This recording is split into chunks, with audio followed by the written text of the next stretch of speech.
So this was the week where forced motherhood is looking even worse than before, as there is a massive shortage in baby formula. In fact, 40% of baby products are out of stock because America really wants you to have a baby and cares about it, and we'll take care of it. Oh, hell yeah, put it over there.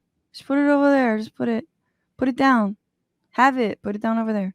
Oh, I'm sorry. You got a hospital bill? Oh, dude, that sucks. Bye. And that scares me. I am a pregnant person currently, and I just like, what if I have a baby that can't latch? You know what I mean? What if I get a good job? What if I have like an acting job? Well, I've got a star like opposite Jason Momoa for many months on an island, just alone.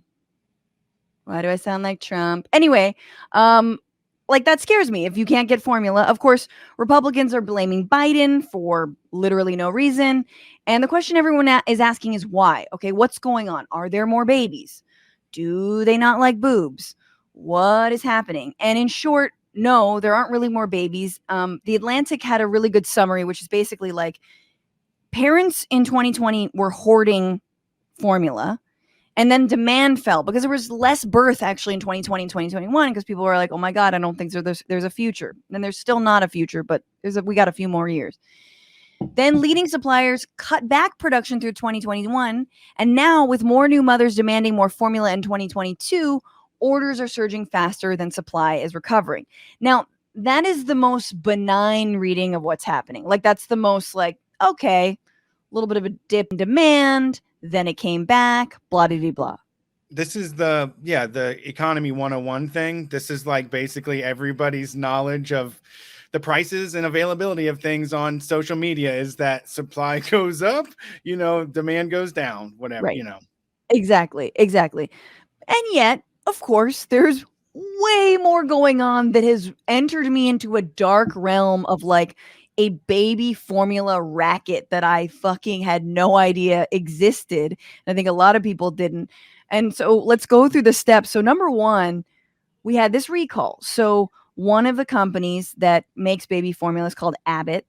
And they had a contamination and due to neglect, and 2 babies died, and they had to halt production. So they halted production in February after Similac, Alimentum, and L-Care products were recalled due to bacterial infections that led to 2 infant deaths. The FDA and Abbott launched investigations into the baby formula products, and the FDA commissioner, Dr. Robert M. Califf, said Tuesday in a statement, "We're doing everything in our power to ensure there's adequate product available, blah, blah, blah, blah." Okay, now that all stemmed actually from a whistleblower who late last year called out, basically like sent the FDA a warning and said, look, at one of these Abbott plants, there are lax sanitation practices. Testing is not being done, or it's being straight up falsified. So that's another thing. So it's like, okay, one of the major manufacturers had to have a recall. We could blame that. All right, that's layer 2. Layer 3 is monopolies. So in fact, there's a mega monopoly. As of 2018, only 4 companies, Abbott, which we just mentioned, Reckitt Bank-Kisser, that's what I'm going with, that makes Efamil, Nestle, which makes Gerber, and Perrigo, which makes store brand formula, control 89% of the US market. So any disruption to one of their products will be magnified, whether it's a recall for Similac or inability to source ingredients. And a few companies in the market relying on the same sources creates a much more fragile supply chain, which we're all learning about. Yeah, and this is what reminds me and Brian talked about, and this began when we first started Street Fight, was like people told us like the thing with communism, the worst part is that there's only like one person doing a thing. But if you scratch the surface of any industry in America, there's only one person doing the thing. Totally. We've got people going to Gerber and people going to Nestle. You've got 2 ad teams competing against each other, doing this just fake thing to sell the same powder. It's just nutritional powder. It doesn't need to be advertised. We don't need to convince somebody that this one will make your baby into a superhuman, or this one is a less premium. It's just something that needs to exist. We don't have to figure out how to make the most money on something like this. No, exactly. Like if everyone could just get some like nutritional powder sent to them. No brand needed. Exactly. No advertising, no happy babies, no stage moms with their little kids going to Gerber being like, look, let her be the next face of. No, it's just something we all need. Yeah. Yeah. And I mean, this was something I'm so glad I missed. I totally missed the like breast is best thing. I never shamed anybody. Enough of my friends like had situations that like you don't get to pick how your baby turns out. You don't get to pick how your body reacts. You get to pick none of this. It's all a dice roll. And we do such a disservice to women to treat it as like it's just a miracle that happens, from storks and shit, and there's no realistic education or confrontation of what it is, to have a baby and what happens like, before like people are just now finding out before formulas, these babies just died, like that was what happened. That was the case. So I was thinking like, if I can't breastfeed, would I just, obviously I think you do supplement at some point with formula, but like I know people who have kids, like what's the right way to ask someone for their breast milk? You know what I'm saying? Like, hey, Osa, oh, you want to come over? Like, is it like the way that I'm like trying to butter someone up so they take care of my cat, like where it's like, oh, I'll invite you over to dinner. And then in exchange, could I have some of that breast milk? I don't, it's awkward. Get on the bodybuilding forums. They've got a whole marketplace set up. God, I bet. It is, as Brett was saying, just dehydrated cow's milk, vitamins, and a ton of sugar. And yet, somehow it costs at least $150 and as much as $428 a month. High enough to sustain a mass crime ring. And the reason I say that, this is quoting from the American Prospect, is because it did sustain a mass crime ring because of that's how valuable it is. Even before the price jumped 18% over the past year. So there's a monopoly. It's totally overinflated in terms of pricing. And yes, in fact, there is a program called WIC in the United States where you can get access. I think poor, working class, I think you have to qualify for the WIC program. Mothers and family members can get formula. The problem is that formula is still just coming from those 4 companies. And those 4 companies, this is like a government handout to them. That's perfect for them. They get government subsidies to supply this, cheaper formula.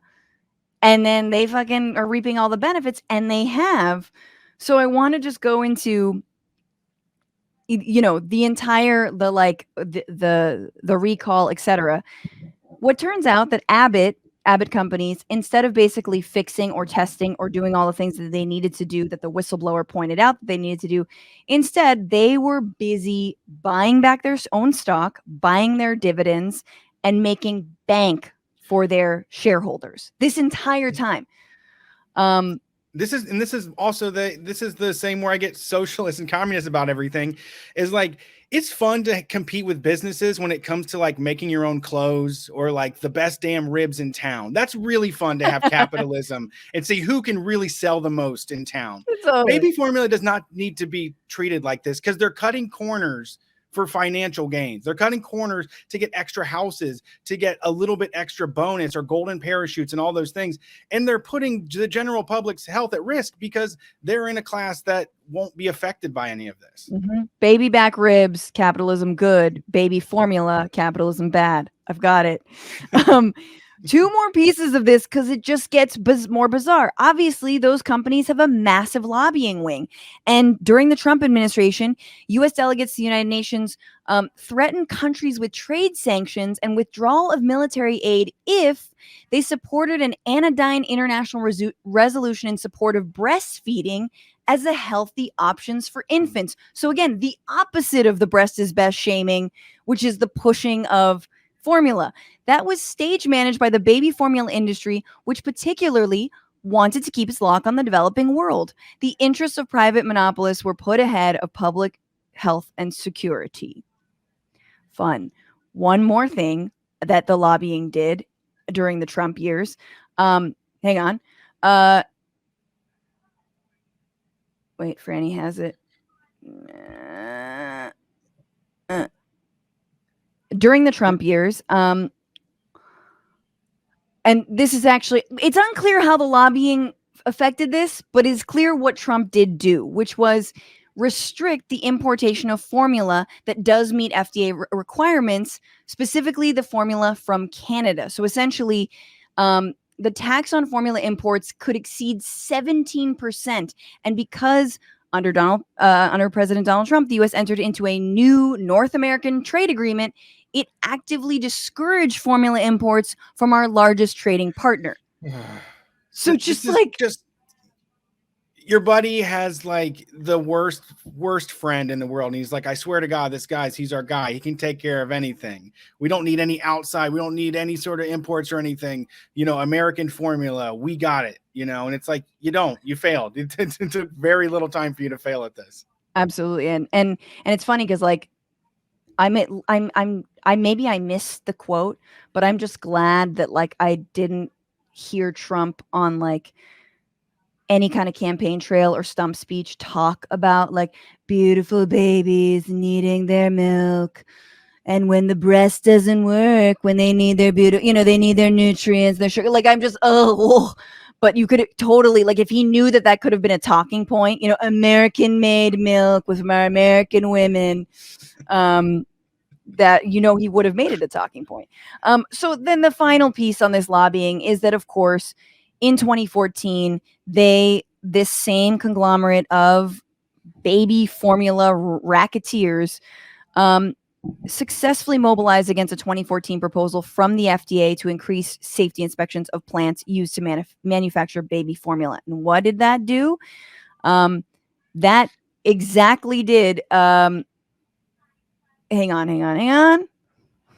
Wait, I get lost in my own shit.